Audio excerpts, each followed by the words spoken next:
এইমাত্র একটি স্কুলে হয়ে যাওয়া ক্লাস সিক্সের থার্ড সামেটিভ ইভলিউশন টেস্টের ইতিহাসের প্রশ্নপত্রটি হাতে পেলাম এবং সবার আগে তোমাদের সামনে নিয়ে হাজির হলাম ইউটিউবের মাধ্যমে। তো চলো দেখে নেওয়া যাক। তোমাদের থার্ড সামেটিভ পরীক্ষায় ইতিহাসের পরীক্ষার মান থাকবে 70 মার্কস, সময় থাকবে বরাদ্দ 2 ঘন্টা 30 মিনিট। দেখো একা দাগে খেয়াল করো কী রয়েছে এখানে, কিন্তু সঠিক উত্তরটি কিন্তু বেছে নিয়ে কিন্তু আমাদের লিখতে হবে, ঠিক আছে। নেক্সট কী রয়েছে, মেগালিথ পাওয়া গেছে এমন একটি জায়গার নাম কিন্তু লিখতে বলা হয়েছে। দেখো নিচে দেওয়া কিন্তু 4খানা অপশন রয়েছে, এই 4টি অপশনের মধ্যে কোনটি সঠিক হবে সেইটি কিন্তু আমাকে বেছে নিয়ে কিন্তু লিখতে হবে। নেক্সট কথা দেখো, ঋগ বৈদিক যুগে আর্যদের বাসস্থান ছিল কোথায় ছিল। দেখো 4খানা অপশান রয়েছে, সপ্ত সিন্ধু অঞ্চলে, পাঞ্জাবে, গঙ্গা দোয়াব অঞ্চলে, আর নেক্সট বলেছে আফগানিস্তানে, ঠিক আছে। নেক্সট দেখো গতে কি রয়েছে, সূত্রপিটক ও বিনয় পিটক সংকলন করা হয় কবে করা হয়, প্রথম বৌদ্ধ সঙ্গীতে না দ্বিতীয় বৌদ্ধ সঙ্গীতে, তৃতীয় বৌদ্ধ সঙ্গীতে বা চতুর্থ বৌদ্ধ সঙ্গীতে, কোনটি হবে সেটি কিন্তু লিখতে হবে। নেক্সট কি রয়েছে দেখো, আর্য সত্য কোন ধর্মের অংশ, বৌদ্ধ, আজীবক, জৈন, ব্রাহ্মণ, ঠিক আছে। এটির মধ্যে কোনটি হবে সেটা কিন্তু তোমাদের লিখতে হবে। নেক্সট কি রয়েছে দেখো, মেগাস্থানিসের লেখা থেকে যে নগরের প্রশাসনিক কার্যকলাপের কথা জানা যায় সেটি হলো কি, বৈশালী, পাটলিপুত্র। নেক্সট রয়েছে কি, স্থানীশ্বর। নেক্সট রয়েছে কৌশাম্বী, ঠিক আছে। এই 4টির মধ্যে কিন্তু যেটি হবে সেটি তোমরা লিখবে। নেক্সট যত দেখো খেয়াল করো, লুম্বিনী গ্রামের বলিকর সম্রাট অশোক ছাড় দিয়েছিলেন কারণ কি, দেখো নিচে দেওয়া 4খানা অপশন রয়েছে। লুম্বিনী অশোকের সাম্রাজ্যভুক্ত ছিল না, লুম্বিনীর সাধারণ মানুষ বিদ্রোহী ছিল, গৌতম বুদ্ধের জন্মস্থান ছিল, লুম্বিনীর প্রজারা কৃষিকাজ করতো না। নেক্সট কি রয়েছে, গুপ্ত ও গুপ্ত পরবর্তী আমলে ধর্মীয় উদ্দেশ্যে জমিদানকে কি বলা হতো, ঠিক আছে। সামন্ত ব্যবস্থা, কার্যাপন, অগ্রাহার ব্যবস্থা। নেক্সট রয়েছে কি, বণিকগ্রাম।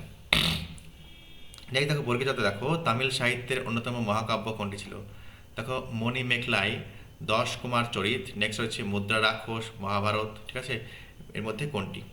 নেক্সট দেখো জীবক যে মহাবিহারের ছাত্র ছিলেন সেটি কোনটি, ঠিক আছে। নেক্সট রয়েছে গুপ্তদের সঙ্গে শকদের যুদ্ধকে কেন্দ্র করে রচিত হয়েছিল, এর মধ্যে একটি কিন্তু কোন গ্রন্থটি রচিত হয় সেটা কিন্তু লিখতে হবে। নেক্সট দেখে নেব, দেখো প্রথম লিখিত আইন চালু করেন কে চালু করেন, গ্রিক বীর আলেকজান্ডার, ব্যাবিলনের রাজা হামুরাবি। নেক্সট দেখো মৌর্য সম্রাট অশোক। নেক্সট 4 নম্বর কী রয়েছে, পারসিক রাজা দায়ার বোস। নেক্সট হচ্ছে দেখো, হেরোডোটাসের মতে হিন্দু ছিল পারস্যিক সাম্রাজ্যের একটি কোনটি জেলা, দেশ, প্রদেশ, নগর। নেক্সট দেখো 2 নম্বরে কী রয়েছে, বেমানান শব্দটি খুঁজে বার করো। নালন্দা, তক্ষশিলা, বল্লভী, পাটলিপুত্র, এর মধ্যে কোনটি বেমানান রয়েছে সেটি আমাকে বলতে হবে। নেক্সট দেখো ঋগ্বেদ, মহাকাব্য, সামবেদ, অথর্ববেদ, এর মধ্যে কোনটি বেমানান, অর্থাৎ এখানে ম্যাচ করছে না বা খাপ খাচ্ছে না। গত দেখো আলেকজান্ডার, কনিষ্ক, সেলিকাস। নেক্সট হচ্ছে মিনান্দার, এর মধ্যে বেমানানটি খুঁজতে হবে। নাসিক লেক। নেক্সট হচ্ছে কি, মহাস্থানগড় লেক, অর্থশাস্ত্র, কার্লে লেক, ওকে। এর মধ্যে কোনটি হবে সেটা তোমরা লিখবে। নেক্সট হচ্ছে কি, শূন্যস্থান পূরণ করো। দেখো আদি বৈদিক যুগের ইতিহাস জানার প্রধান উপাদান কি। নেক্সট হচ্ছে গৌতম বুদ্ধ জন্মেছিলেন ড্যাশ বংশে, ওকে। শক রাজা রুদ্রদামনের সম্পর্কে জানবার সবচেয়ে গুরুত্বপূর্ণ শিলালেখা হলো কি, সেটা কিন্তু লিখতে হবে। নেক্সট দেখো ড্যাশের মতে ভারতে দাসপ্রথা ছিল না, পুরাণের সংখ্যা কটি সেটা কিন্তু লিখতে হবে।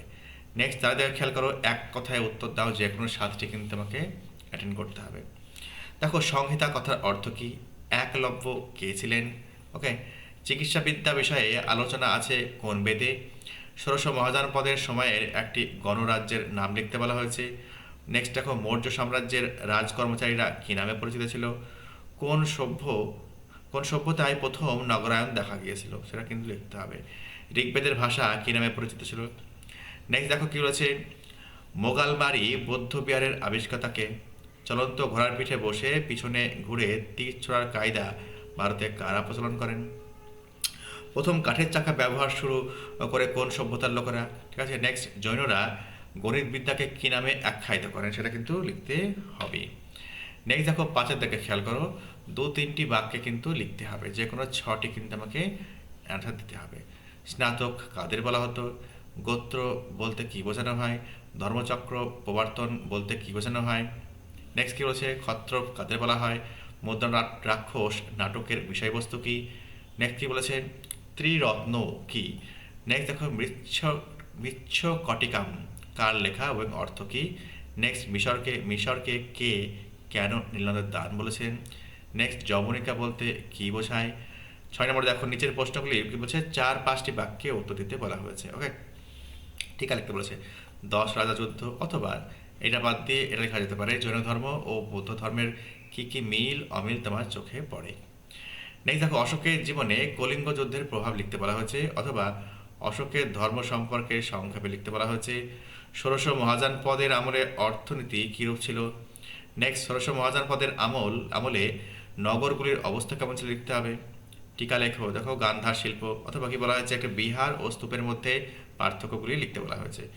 নেক্সট উন্মত কি রয়েছে, আলেকজান্ডারের ভারতীয় মহাদেশে অভিযানের ফলে মৌর্য সাম্রাজ্য গড়ে ওঠার উপরে কি প্রভাব পড়ছিল সেটা লিখতে হবে, অথবা টিকা লিখতে বলা হয়েছে তাম্রলিপ্ত সম্পর্কে। ওকে, এই হচ্ছে তোমাদের 6 নম্বর পর্যন্ত 6-এর যে প্রশ্ন উত্তরগুলো।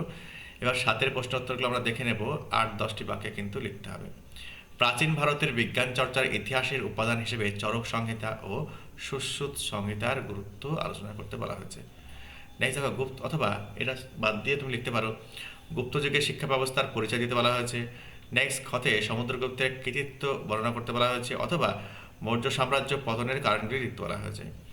নেক্সট কথা দেখো গুপ্ত আমলের বাণিজ্যের কি পরিচয় পাওয়া যায় সেটা লিখতে বলা হয়েছে, অথবা এটা না হলেও কিন্তু কুষাণ আমলে ভারতের অর্থনীতি কেমন ছিল। ঠিক আছে, এই হচ্ছে যাবতীয় প্রশ্ন উত্তর। ঠিক আছে, এটা ক্লাস 6-এর, ঠিক আছে, ক্লাস 6-এর ইতিহাস প্রশ্নপত্রটি এরম। ঠিক আছে, তোমরা কিন্তু যে সমস্ত বন্ধুদের এখনো কিন্তু পরীক্ষা হয়নি ইতিহাস পরীক্ষা ক্লাস 6-এর, তারা পরীক্ষায় যাওয়ার পূর্বে এই প্রশ্নটি কিন্তু অবশ্যই দেখে যাবে। তাহলে কিন্তু বেশ কিছু প্রশ্ন কিন্তু এখান থেকে তুমি কমন পাচ্ছ। যদি ভিডিওটি ভালো লেগে থাকে একটি লাইক দিয়ে এবং সাবস্ক্রাইব করে অবশ্যই আমার পাশে থেকো। ভালো থেকো, সুস্থ থেকো।